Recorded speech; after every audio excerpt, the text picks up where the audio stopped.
Hello students, आज के session में हम लोग देखते हैं कि टेबल कैसे क्रिएट कर सकते हैं openoffice.org डेटाबेस में। तो यहाँ पर हमारे पास दो तरीके हैं टेबल क्रिएट करने के लिए, या तो हम लोग विजार्ड के थ्रू कर सकते हैं और we can go for design view. तो एक बार स्टार्ट कर लेते हैं। तो देखिए, टेबल में आकर आपके पास यहाँ पर दो ऑप्शन आपको दिख रहे हैं, डिजाइन व्यू का और एक टेबल विजार्ड का। तो पहले विजार्ड स्टार्ट करते हैं, जो कि आपको प्रोवाइड करता है सीक्वेंस ऑफ डायलॉग बॉक्स और you can say a series of well defined steps which helps to create table in easy way। तो एक बार देख लेते हैं कि कैसे करना है। विजार्ड ओपन करते हैं तो यहाँ पे आपको बहुत सारे स्टेप्स मिलेंगे डायलॉग बॉक्स के फॉर्म में, जैसे कि मैंने अभी डेफिनेशन में बोला।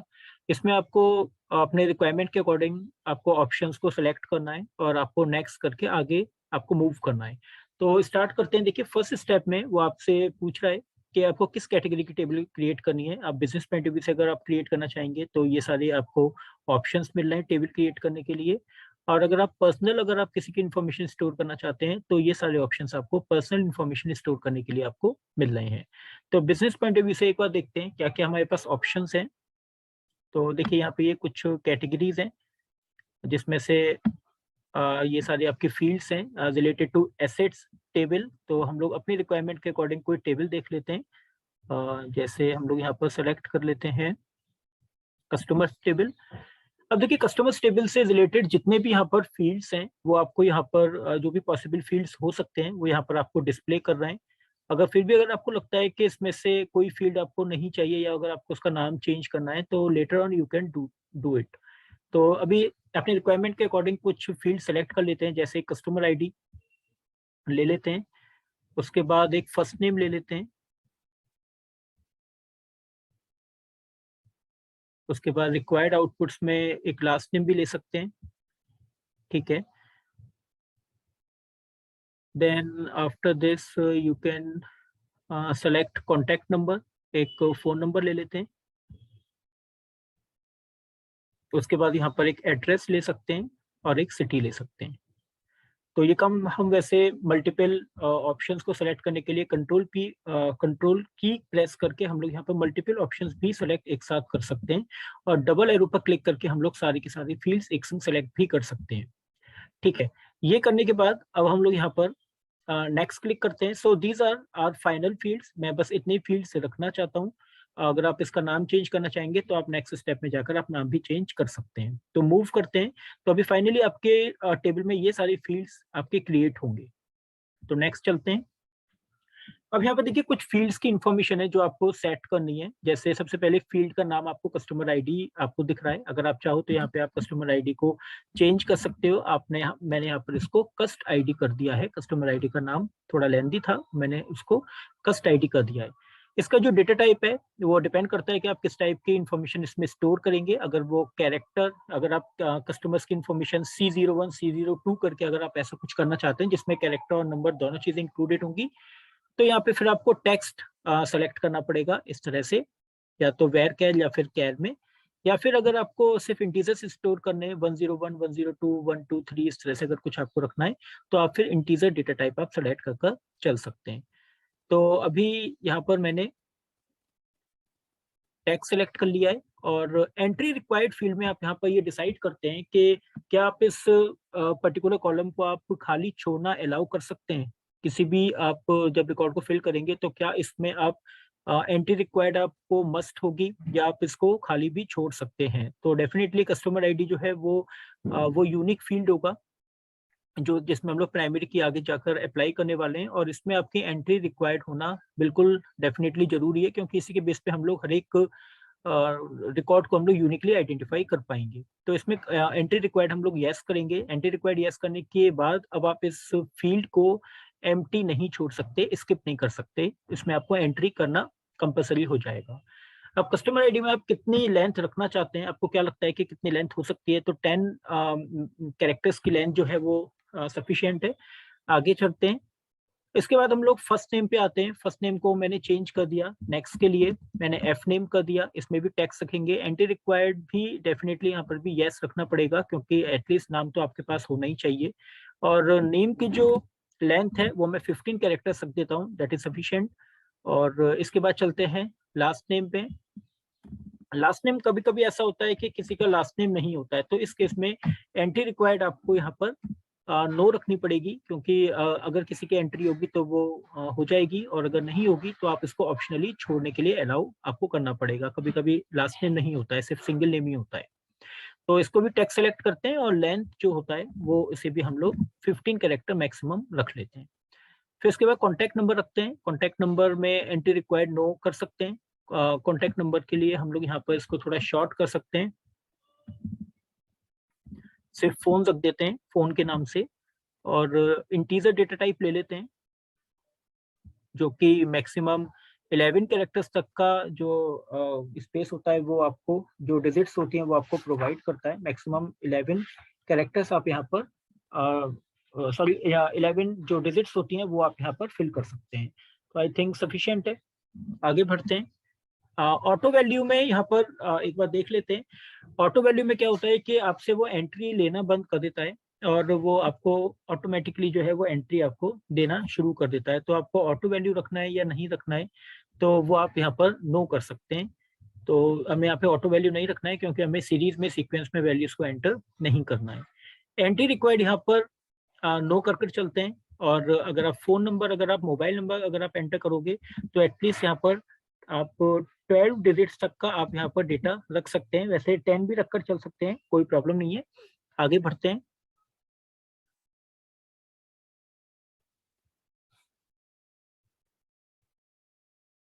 ठीक है, आगे बढ़ते हैं और नेक्स्ट करते हैं। फिर एड्रेस पे आते हैं। एड्रेस में भी सिटी कैरेक्टर ठीक है, और एड्रेस में 50 कैरेक्टर्स तक ले सकते हैं, क्योंकि एड्रेस कभी कभी बहुत लेंदी भी होते हैं। एंट्री रिक्वायर्ड नो रखते हैं, टैक्स सिटी बाकी सब ठीक है। और एड्रेस के बाद एड्रेस में मैक्सिमम 50 कैरेक्टर्स रख लेते हैं, और सिटी के लिए हम लोग मैक्सिमम 20 कैरेक्टर्स रख लेते हैं। ठीक है, ये हम लोगों ने सारी की सारी जो फील्ड प्रॉपर्टीज हैं वो हम लोगों ने हर एक फील्ड के लिए सारी प्रॉपर्टीज हम लोगों ने सेट करी अपनी रिक्वायरमेंट के अकॉर्डिंग। अब करते हैं नेक्स्ट। अभी नेक्स्ट में आपसे पूछ रहा है कि आपको एंट्री जो प्राइमरी की है वो आपको किस पर सेट करनी है। You want to create a new column for primary key. आप प्राइमरी की के लिए एक नया कॉलम ऑटोमेटिकली आपको क्रिएट कर दे देगा। क्या आप ऐसा करना चाहते हैं, ऑटोमेटिकली ऐड अ प्राइमरी की जिसमें ऑटो वैल्यू काम करनी शुरू कर देगी, ऐसा आप करना चाहते हैं, या आप अपने ही सेलेक्टेड कॉलम में से ही किसी को प्राइमरी की बनाना चाहते हैं। तो अगर आप एग्जिस्टिंग कॉलम में से प्राइमरी की बनाना चाहते हैं तो यहाँ से आप सेलेक्ट कर सकते हैं कस्टमर आईडी मैंने प्राइमरी की बनाई है। क्या आप इसको ऑटो वैल्यू रखना चाहते हैं, या आपकी चॉइस है, आप इसको ऑटो वैल्यू रखना चाहते हैं या नहीं रखना चाहते। थर्ड पॉइंट पे आपसे बोल रहा है कि क्या आप यहाँ पे प्राइमरी की मल्टीपल कॉलम्स के कॉम्बिनेशन में बनाना चाहते हैं। तो इसका मतलब क्या होगा, मल्टीपल कॉलम्स के कॉम्बिनेशन का मतलब है कि वो आपसे कंपोजिट प्राइमरी की बनाने के लिए पूछ रहा है कि आपको कंपोजिट प्राइमरी की बनानी है, जिसमें आप मल्टीपल कॉलम्स को कंबाइन कर प्राइमरी की सेट करते हैं। इसकी रिक्वायरमेंट तब होती है when a single column is not able to find out or to define your column value uniquely. तो अगर एक कॉलम अगर आपका ऐसा कोई भी वहां पर अवेलेबल नहीं है जो आपके हर एक रिकॉर्ड के लिए यूनिक वैल्यू स्टोर करे, इस केस में मल्टीपल कॉलम्स के कॉम्बिनेशन से आप प्राइमरी की सेट कर सकते हैं। That is called composite primary की। तो अभी हम लोग सिंपल प्राइमरी की बना रहे हैं, और कंपोजिट प्राइमरी की बनाने के लिए आपको कोई भी दो आपको या एटलीस्ट एक से ज्यादा आपके कॉलम जो है आपको ऐसे सेलेक्ट करने पड़ेंगे, और आप उसको इधर लेके चले जाओगे। ठीक है, तो अभी सिंपल प्राइमरी की बनाते हैं। कस्टमर आईडी पे प्राइमरी की लगाना चाहते हैं और नेक्स्ट कर देते हैं। ठीक है, यहाँ पे आकर आप फाइनली अगर आपको कस्टमर की अपनी टेबल का नाम अगर चेंज करना चाहें तो कर सकते हैं। मैंने कस्टमर इन्फो कर दिया है, कस्टमर इन्फो कर दिया है। और you want to insert your data immediately, क्या आपको अभी फिनिश करते ही डेटा इंसर्ट करना शुरू करना है। First choice. Modify your table design, अगर फिर से अगर आपको अपने टेबल डिजाइन में कुछ मॉडिफिकेशन करना है, जो भी अभी आपने प्रीवियस 3 स्टेप्स जो आपने फॉलो किए हैं उसमें किसी में अगर आपको कोई प्रॉपर्टी चेंज करनी है, कोई फॉर्मेट चेंज करना है, या आपको फील्ड कोई और सेलेक्ट करना है या रिमूव करना है, या प्राइमरी की किसी और में लगानी है, कोई भी अगर आपको चेंजेस अभी करने तो आप कर सकते हैं विद सेकंड ऑप्शन। बट अभी हम यहाँ पर फर्स्ट ऑप्शन को चूज करेंगे। एंड थर्ड ऑप्शन में वो बोल रहा है कि इसी टेबल के बेस पे अगर आपको एक नया फॉर्म क्रिएट करना है तो you can go with third option. तो अभी हम लोग इंसर्ट डेटा इमीडिएटली करने की लिए ऑप्शन सेलेक्ट करते हैं और फिनिश करते हैं। तो जैसे हम फिनिश करेंगे आपके इस स्ट्रक्चर पर वो आपको डेटा इंसर्ट करने के लिए वो आपसे बोलेगा और वो आपको ओपन कर दे देगा। देखिए इस तरह से ये अब आप ये उसने आपको ओपन कर दे दिया है।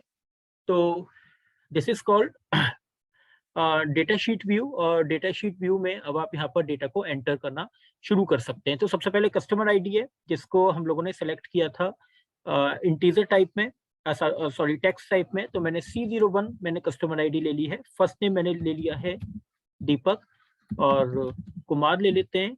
कॉन्टेक्ट नंबर कुछ भी यहाँ पर फिल कर देते हैं, और इसके बाद एड्रेस रख देते हैं। एड्रेस रख देते हैं दिल्ली। कुछ और रखना पड़ेगा, जैसे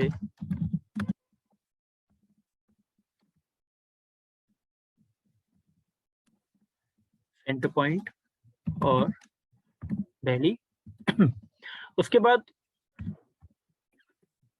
C01, और यहाँ पे आपने एक और एंट्री की, गगन कुमार, और यहाँ पे फिर से एक और यहाँ पे भी हम लोग कुछ भी एड्रेस रख देते हैं, XYZ, और यहाँ पर अलीगढ़। तो इस तरह से आप लोग यहाँ पर अपना काम करना शुरू कर सकते हैं। And this is what the wizard method. अच्छा, one more thing, if you will try to enter duplicate value in primary key column, जिसमें हम लोगों ने कस्टमर आईडी पे प्राइमरी की लगा रखी है, तो definitely it will not accept it. तो अभी आप सारी एंट्री कर लीजिए। उसके बाद जब आप नेक्स्ट रिकॉर्ड पे जब आप मूव करने की कोशिश करोगे, तो वो आपसे बोल देगा कि दिस इज नॉट अलाउड। तो देखिए, आप जब भी मूव करने की कोशिश करोगे, यहाँ से निकलने की कोशिश करोगे, तो वो आपको निकलने नहीं देगा। तो यहाँ पे रख देते हैं कुछ भी ABC, और यहाँ पे रख देते हैं न्यू दिल्ली। ठीक है। अब जैसे आप नीचे एरो की प्रेस करेंगे या आप किसी दूसरे रिकॉर्ड पे क्लिक करेंगे, तो वो आपसे बोला है वॉल्यूशन ऑफ यूनिक कांस्टेंट, और किसमें किया है, वो आपने किया है कस्टमर आईडी पे। वो आपको बता भी रहा है कि कस्टमर आईडी में यूनिक कांस्टेंट को वायलेट कर रहे हैं, जिसमें यूनिक वैल्यू होनी चाहिए, and you are not filling the unique value. तो जब तक आप उसमें यूनिक वैल्यू एंटर नहीं करेंगे, वो आपको इस से बाहर निकलने नहीं देगा। तो यूनिक वैल्यू के लिए मैंने 3 एंटर किया। Now you can move out. तो अब आप यहाँ पर आराम से बाहर निकलकर काम कर पा रहे हो। ठीक है। तो so this is what the way to insert table structure and table data, how you can insert through wizard method. तो विजार्ड मेथड के थ्रू हम लोगों ने एक टेबल स्ट्रक्चर क्रिएट किया था, और उसके बाद हम लोगों ने डेटा एंट्री शुरू की, उसमें प्राइमरी की सेट की, फील्ड प्रॉपर्टी सेट की, and all. So this is your first method. अब देखिए, टेबल विजार्ड के बाद हम लोग के पास एक और मेथड आता है, that is called design view. अब देखिए, डिजाइन व्यू के थ्रू कैसे करना है हमें ये काम। तो यहाँ पर डिजाइन व्यू में चलते हैं। देखिए, विजार्ड मेथड और डिजाइन व्यू में यही डिफरेंस है। जब आप डिजाइन व्यू में जाते हैं, तो सारे के सारे काम आपको खुद करने पड़ते हैं। You have to type your field name by your own. आपको उसका डेटा टाइप सेलेक्ट करना पड़ेगा, और उसकी सारी फील्ड प्रॉपर्टी आपको चूज करनी पड़ेगी, सेलेक्ट करनी पड़ेगी। तो each and everything will be done by the user, but in case of wizard the things are available in the form of dialog box, or in simple way you can start selecting your required options, और आप फिर next करके move कर सकते हैं। तो wizard option जो है वो comparatively आपका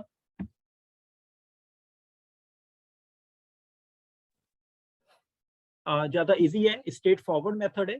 और डिजाइन व्यू में एक बार जाकर देखते हैं कि क्या कर सकते हैं। तो एक बार डिजाइन व्यू पे क्लिक करते हैं। तो देखिए, डिजाइन व्यू में वो आपको इस तरह से 3 एंट्रीज करने के लिए आपको बोलता है। सबसे पहले आपको फील्ड नेम यहाँ पर लिखना होता है। तो पहला फील्ड नेम मैंने यहाँ पर चूज कर लिया है एडमिशन नंबर, और इसको मैं यहाँ पर रखकर चलता हूँ इंटीजर।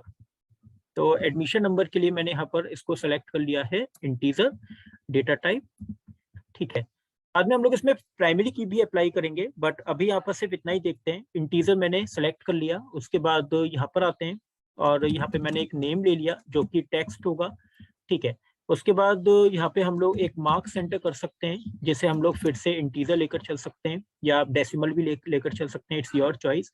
अगर आपको डेसिमल में वैल्यूज अगर आपको एंटर करनी है, तो आप डेसिमल में भी लेकर चल सकते हैं, फ्लोट लेकर चल सकते हैं, रियल लेकर चल सकते हैं, डबल लेकर चल सकते हैं। इन सब में आप डेसिमल वैल्यूज एंटर कर सकते हैं with different range of values। तो अलग अलग रेंज यहाँ पे आपको वो प्रोवाइड कर रहा है। अपने रिक्वायरमेंट के अकॉर्डिंग आप यहाँ पर ज्यादा या कम रेंज वाला डेटा टाइप आप यहाँ पर सेलेक्ट कर सकते हैं। ठीक है। इसके बाद यहाँ पर फिर रखते हैं सिटी, और सिटी के बाद यहाँ पर रख लेते हैं ट्रांसपोर्ट। ठीक है। तो ट्रांसपोर्ट ऑप्शन में हम लोग यहाँ पर ये रखेंगे कि whether the student is using school transport और अवेलिंग द स्कूल ट्रांसपोर्ट और नॉट। तो ठीक है, यहाँ पर हम लोग स्कूल ट्रांसपोर्ट के लिए यस और नो के लिए हम लोग यहाँ पर एक बूलियन डेटा टाइप सेलेक्ट करते हैं। तो यहाँ पे आपको मिल जाएगा बूल का ऑप्शन,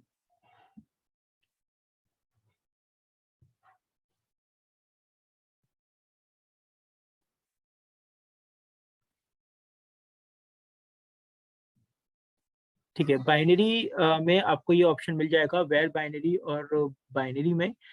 और बाकी स्पेशली एक बुलियन डेटा टाइप के लिए एक ऑप्शन होना चाहिए। ठीक है, ये रहा, देखिए बुलियन डेटा टाइप। तो बुलियन मैंने यस और नो के लिए मैंने सेलेक्ट कर लिया है। ठीक है, ये तो देखिए आपके एक इनिशियल सेटअप हो गया जहाँ पे आप लोगों ने फील्ड के नेम सेलेक्ट किया, उसके डेटा टाइप सेलेक्ट किए। Now come to the point कि हम लोग यहाँ पर डिस्क्रिप्शन में क्या करते हैं। तो देखिए डिस्क्रिप्शन जो होता है वो ऑप्शनल होता है। If you want to write something for your field name, तो आप फील्ड नेम को आप यहाँ पर डिफाइन कर सकते हैं इन सिंपल वे। जैसे मैंने यहाँ पे लिखा is use to store, is used to store admission number of each student। ठीक है ना, it is set as primary की। इस तरह से आप कुछ भी लिख सकते हैं। तो इसको हम लोग प्राइमरी की अभी सेट तो नहीं की है, बट सेट भी करेंगे। तो इस तरह से आप कोई भी डिस्क्रिप्शन यहाँ पे आप लिखकर चल सकते हैं। ठीक है, अब यहाँ पे इनकी प्रॉपर्टीज पे आते हैं। तो जैसे आप इंटीजर पर क्लिक करोगे तो इंटीजर पर देखिए यहाँ पे बॉटम साइड में आपको यहाँ पे कुछ प्रॉपर्टीज मिल रही हैं, जैसे ऑटो वैल्यू आपको यहाँ पर यूज करनी है या नहीं करनी है, या फिर आपको एंट्री रिक्वायर्ड ऑप्शन मिलेगा जहाँ पे आपको एंट्री इसकी रखनी है कंपलसरी, तो आप यस कर देंगे। इट मीन्स कि आपके इस एडमिशन नंबर कॉलम को कोई भी स्किप नहीं कर पाएगा, तो उस केस में आप एंट्री रिक्वायर्ड को यस कर सकते हैं। बट यहाँ पे हम लोग इसमें क्योंकि प्राइमरी की लगा रहे हैं, तो एंट्री रिक्वायर्ड अगर आप नहीं भी करोगे तो प्राइमरी की के केस में आपको एंट्री रिक्वायर्ड की प्रॉपर्टी अवेलेबल हो जाती है। तो प्राइमरी की को आप वैसे भी कॉलम वैल्यू को आप स्किप नहीं कर सकते हैं। तो प्राइमरी की क्योंकि मैं इसमें अप्लाई करूंगा तो एंट्री रिक्वायर्ड इसमें करने की जरूरत नहीं पड़ेगी। फिर इसके बाद लेंथ की बात होती है, कितने नंबर ऑफ डिजिट्स आप यहाँ पे एंटर करना चाहते हैं। This you can decide. तो यहाँ पे आप इसको देख सकते हैं। तो 10 जो है नंबर ऑफ डिजिट्स आपको यहाँ पर अवेलेबल हो रही है। आगे चलते हैं, डिफॉल्ट वैल्यू अगर आप सेट करना चाहें तो आप कर सकते हैं एडमिशन नंबर की। जैसे आपने यहाँ पर 000 सेट कर दिया और any default value you can set. But default value set करने की रिक्वायरमेंट तब होती है जब हम लोग उस फील्ड में वैल्यू को स्किप करते हैं और एक डिफॉल्ट वैल्यू आकर सेव हो जाती है। But in case of admission number field we can't skip any value, तो डिफॉल्ट वैल्यू आपकी सेट होने के कोई ऑप्शन ही नहीं है। तो इसको हम छोड़ देते हैं, इसमें हम डिफॉल्ट वैल्यू सेट नहीं कर रहे। नीचे चलते हैं, फॉर्मेट एग्जाम्पल में भी इसमें हम कुछ नहीं कर रहे, बाकी दूसरे ऑप्शन में आकर देखते हैं। ठीक है, अब यहाँ पे आकर देखते हैं हम लोग टेक्स्ट में। टेक्स्ट के केस में एंट्री रिक्वायर्ड, क्या आपको नेम फिल करना ही करना है? तो डेफिनेटली नेम तो हमें चाहिए एटलीस्ट। और कितनी मैक्सिमम लेंथ आप यहाँ पर सेट करना चाहते हैं? तो मैक्सिमम 20 कैरेक्टर्स तक के अंदर अंदर आपका डेटा आ जाना चाहिए। डिफॉल्ट वैल्यू अगर आप रखना चाहें तो, क्योंकि आपने एंट्री रिक्वायर्ड यस कर दिया, तो डिफॉल्ट वैल्यू अब आपको यहाँ पर अवेलेबल नहीं होगी, तो इसको छोड़ सकते हैं।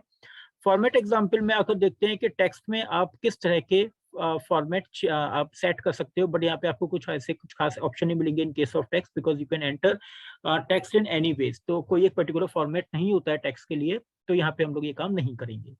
चलिए अब आते हैं मार्क्स के केस में। क्या मार्क्स के केस में आपको ऑटो वैल्यू रखनी है? बिल्कुल नहीं रखनी। एंटी रिक्वायर्ड रखनी है? ये भी नहीं रखना। डिफॉल्ट वैल्यू हम लोग सेट कर देते हैं मार्क्स के लिए NA। तो NA का मतलब है या तो आप 0 भी कर सकते हो या फिर आप NA भी कर सकते हो। तो हर एक स्टूडेंट के लिए जब भी एक न्यू फील्ड एंटर होगा तो उसमें बाय डिफॉल्ट NA लिख कर आएगा, और अगर उसके मार्क्स अगर अवेलेबल होंगे तो you can replace this NA with your marks with a new number. तो वैसे डिफॉल्ट वैल्यू को ओवरराइट किया जा सकता है। तो यहाँ पे हम लोगों ने NA लिखकर चल रहे हैं। और आगे चलते हैं हम लोग यहाँ पर सिटी के लिए। सिटी के लिए भी हम यहाँ पर एक डिफॉल्ट वैल्यू सेट कर चल सकते हैं। जैसे मान लीजिए कि आपका जो स्कूल है जिसके लिए हम लोग ये डेटाबेस क्रिएट कर रहे हैं वो दिल्ली में, and most of the crowd जो है आपके स्टूडेंट्स का वो दिल्ली से ही बिलोंग करता है। तो आप यहाँ पर हर बार आपको दिल्ली ही फिल करना पड़ता है डेटा एंट्री में। तो आप यहाँ पर दिल्ली को सेट कर चल सकते हैं, या न्यू दिल्ली आप यहाँ पर सेट कर चल सकते हैं। तो हर बार आपको ये न्यू दिल्ली वाली जो एंट्री है वो नहीं करनी पड़ेगी। इन केस अगर स्टूडेंट्स कहीं और से आ रहे हैं, आउटसाइड दिल्ली से आ रहे हैं, या अगर आपका स्कूल दिल्ली बॉर्डर पर है और दूसरे सिटी से भी अगर स्टूडेंट्स आते हैं, तो उस केस में फिर आप यहाँ पर न्यू दिल्ली को आप ओवरराइड कर कोई और, जैसे फरीदाबाद हो गया, गाजियाबाद हो गया, आप वो यहाँ पर आप लिख सकते हैं। ठीक है, ठीक है। यहाँ पे अब आप अच्छा एक डेट ऑफ बर्थ और इसमें रख लेते हैं, DOB, जिसमें हम डेट डेटा टाइप सेलेक्ट करेंगे। ठीक है ना, ये भी एक इम्पॉर्टेंट है। उसके बाद बुलियन के लिए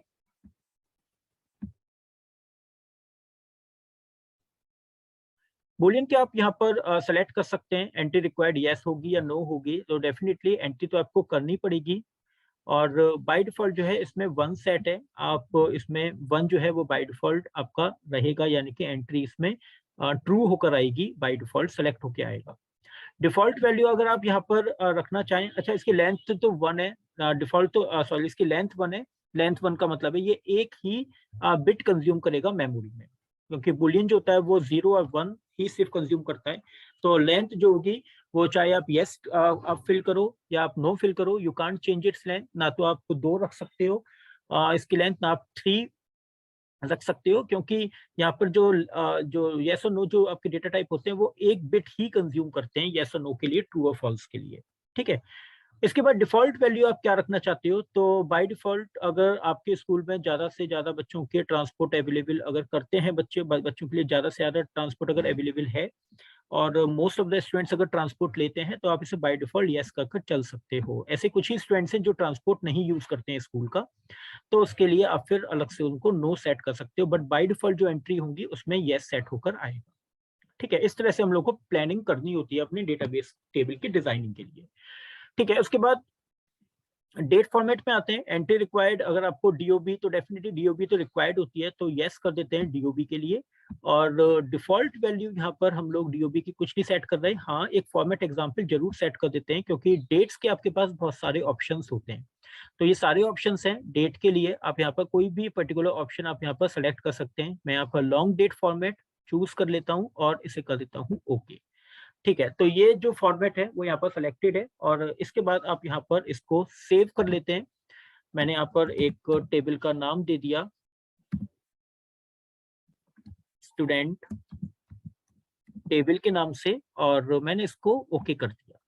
ठीक है, अब वो पूछ रहा है कि आपको प्राइमरी की क्रिएट करनी है, डेफिनेटली प्राइमरी की क्रिएट करनी है, तो अभी हम लोग इसको सेव नहीं कर रहे हैं। और प्राइमरी की क्रिएट करने के लिए एडमिशन नंबर पर देखिए, ये जो लेफ्ट बार आपको जो दिख रहा है, जो एरिया दिख रहा है, आप यहाँ पर राइट क्लिक करेंगे in front of admission number and you will get the option of setting primary की। तो जैसे आप यहाँ पे प्राइमरी की पर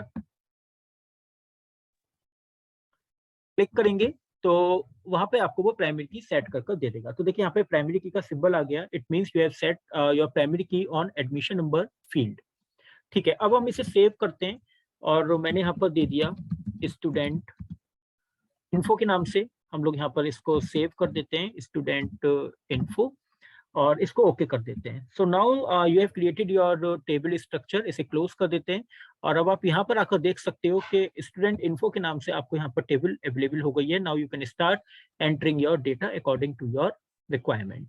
तो अगर हम यहाँ पे इसको थोड़ा ओपन करके देखें तो न्यू वैल्यू ऑटोमेटिकली फिल होकर आ रहा है, ट्रांसपोर्ट आपकी डिफॉल्ट वैल्यू ऑटोमेटिकली सेलेक्ट होकर आ रही है। तो जैसे हम यहाँ पर एडमिशन नंबर फिल करना शुरू करते हैं, 101 नेम मैंने रख दिया दीपक। मार्क्स इसके बाय डिफॉल्ट आपने 0 सेट किए हुए हैं, नॉट एप्लीकेबल है। तो आप यहाँ पर मार्क्स के लिए एनए इसलिए एक्सेप्ट नहीं हुआ है क्योंकि मैंने यहाँ पर इसको इंटीजर सेलेक्ट किया हुआ है, तो एनए जो है वो एक टेक्स्ट हो गया, तो वो आपको सेलेक्ट कर, वो इसलिए उसने आपको एनए लिखकर नहीं शो किया है। तो मार्क्स जो है वो बाय डिफॉल्ट 0 आ रहे हैं, but if you want to overwrite this तो आपने इसको ओवरराइट भी कर सकते हो। इन द सेम वे यहाँ पर डी मैं आपको सिटी तो मैं अभी यही रहने देता हूँ, ट्रांसपोर्ट इसको यस रहने देता हूँ। डेट ऑफ बर्थ मैं आपको एंटर करके दिखाता हूँ, जो लॉन्ग डेट हम लोगों ने सेलेक्ट की थी उसके अकॉर्डिंग आपका जो डेट है वो किस तरह से एंटर होगी। तो कोई भी डेट यहाँ पर एंटर कर लेते हैं, जैसे 2000 डेट एंटर कर लेते हैं डेट ऑफ बर्थ के लिए, और 12th मंथ है, और उसके बाद आप यहाँ पर फाइनली आप एंटर करते हैं डेट। तो नीचे मूव करते हैं, तो जैसे आपने नीचे मूव किए उसने आपका जो आपका डिजायर जो फॉर्मेट था उसी फॉर्मेट में उसने आपकी डेट को कन्वर्ट कर दिया, चेंज कर दिया। तो उसने वही फॉर्मेट में आपकी डेट कन्वर्ट कर दिया जो आपने सेलेक्ट किया था। ठीक है, एक और डेटा एंट्री करते हैं 102, और यहाँ पे कर देते हैं गगन, और यहाँ पर हम लोग डेटा एंटर करते हैं 97 और 92, और दिल्ली को हम लोग ओवरराइट कर देते हैं और यहाँ पर रख देते हैं फरीदाबाद। ठीक है, ट्रांसपोर्ट यहाँ पर इसको हम लोग स्पेस बार प्रेस करके हम लोग इसको टिक या अनटिक कर सकते हैं, तो अभी मैंने इसको अनटिक कर दिया है। वैसे फरीदाबाद के लिए तो ट्रांसपोर्ट होना चाहिए, तो एक काम करते हैं इसको अनटिक कर देते हैं। पहले डेट ऑफ बर्थ फिल कर लेते हैं, उसके बाद फिर रिक्वायर्ड चेंजेस करेंगे दोनों रिकॉर्ड्स में। तो इसकी डेट ऑफ बर्थ 2001 कर देते हैं और यहाँ पर रख लेते हैं 08 और इसके साथ रख लेते हैं 27, ठीक है। और यहाँ पे इसको अनटिक कर देते हैं क्योंकि ये दिल्ली से ही है और फरीदाबाद के लिए टिक कर देते हैं। तो इस तरह से आप यहाँ पर अपनी प्रॉपर एंट्री लॉजिकली आपको चीजें सोचकर प्रैक्टिकली थोड़ा सा सोचकर देखकर कैसी रिक्वायरमेंट है, उसके बाद ही आपको अपनी टेबल के डिजाइन को फाइनलाइज कर डेटा एंट्री करनी होती है। So it is always better to finalise your data before any data entry, क्योंकि डेटा एंट्री के बाद कुछ ऐसे चेंजेस होते हैं जो आप लोग नहीं कर सकते हैं। फॉर एग्जाम्पल, एक बहुत ही छोटा सा एग्जांपल मैं आपको बताता हूँ। जैसे एडमिशन नंबर पे आपने प्राइमरी की नहीं लगाई and you have entered some duplicate value, so after entering duplicate value if you will try to set primary key on admission number, it will not be possible to set primary key after that, क्योंकि आप admission number पर duplicate अगर values अगर enter कर चुके हो तो primary की क्योंकि डुप्लीकेट वैल्यू एक्सेप्ट नहीं करती है, तो आप वहां पर जो प्राइमरी की होगी वो आप सेट नहीं कर पाओगे। तो बहुत सारी ऐसी चीजें होती हैं जो आप डेटा एंटर करने के बाद आप चेंजेस नहीं कर सकते हो, दैट इज ऑल्ट्रेशन जो है वो पॉसिबल नहीं हो पाता है। सो इट्स वेरी इंपॉर्टेंट कि आपको जो है वो सारी चीजें पहले से रिफाइन करनी है, फाइनलाइज करनी है अपने टेबल स्ट्रक्चर की, और उसके बाद ही फिर आपको डेटा एंट्री शुरू करनी होती है। तो ये था हमारा सेशन, आपके बुक का सेशन 2 और 3, सेशन 2 और 3, जिसमें हम लोगों ने विजार्ड के थ्रू देखा और डिजाइन व्यू के थ्रू देखा कि how you can create your table in design view और विजार्ड।